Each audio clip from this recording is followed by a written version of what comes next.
বন্ধুরা, পাপোশ বানাতে বানাতে যখন একটা কাটিং শেষ হয়ে যাবে আরেকটা কাটিংকে অ্যাড করবেন। এই কাটিংটার সাথে এই কাটিংটা কিভাবে অ্যাড করবেন কোনো সেলাই ছাড়া।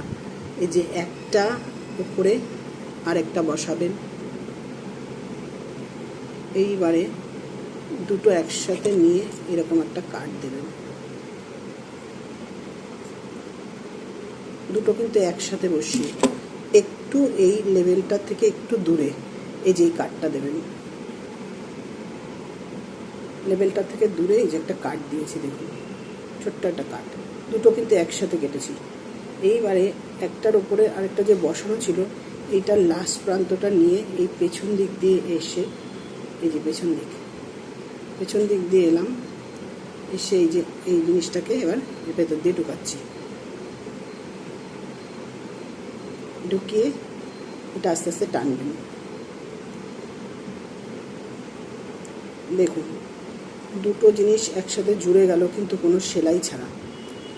একটা আমি সেলাই দিইনি, সেলাই না দিয়েই দুটো জিনিসকে একসাথে জুড়ে দিয়েছি। এরকম যতবার এইটা শেষ হবে, একটা প্রান্ত যে এই প্রান্তটা যেরকম শেষ হয়ে গেছে, এবার এই প্রান্তকে যখন জুড়বো আরেকটা কাপড় এর ওপরে বসিয়ে কাট দিয়ে ওর পেছন দিয়ে টেনে এইভাবে জিনিসগুলোকে আমি জুড়ছি সেলাই ছাড়া।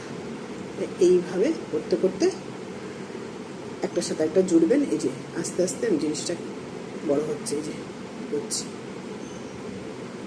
এইবারে আস্তে আস্তে আস্তে আস্তে বড় হতে হতে হতে হতে যখন একেবারে শেষ হয়ে যাবে তখন আমি আপনাদের আবার দেখাবো যে এটা কীভাবে পাপোশে পরিণত হলো।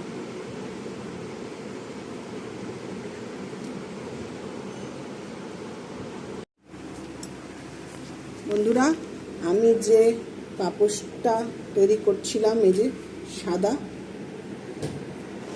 দিয়ে শুরু করেছিলাম, তারপরে কালো দিয়েছি, তারপর লাল দিয়েছি।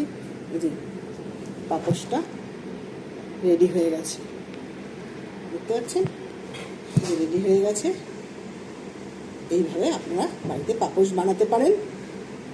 আমারটা যদি ভালো লাগে তাহলে জানাবেন কেমন হয়েছে, আর এইভাবে আপনারা তৈরি করবেন নিজেরা ঘরে। তাহলে আর কেনার থেকেও এটা বানানোর একটা মজা আছে আলাদা। নিজের হাতে নিজে বানিয়ে সেই জিনিসটা ব্যবহার করতে দেখবেন কত ভালো লাগবে। আর এগুলো তো ফেলে দেওয়া জিনিস, এগুলো তো কোনো গায়েও লাগে না, কোনো কিনতেও হবে না আপনাকে যে কাঁচামাল কিনে আমরা যে জিনিসপত্র বানাই, স্কুলে আমাদের করতে দিত এটা সেটা কিনে বানাতে হতো। তো আমার কেনার কোনো ব্যাপার নেই, এইটা আমরা ঘরে বসেই করে ফেলতে পারবো। মানে কোনো প্রয়োজনীয় অপ্রয়োজনীয় জিনিস, যেগুলো ফেলে দেওয়া জিনিস দিয়ে। এই যে কেমন হলো জানাবেন কমেন্টে।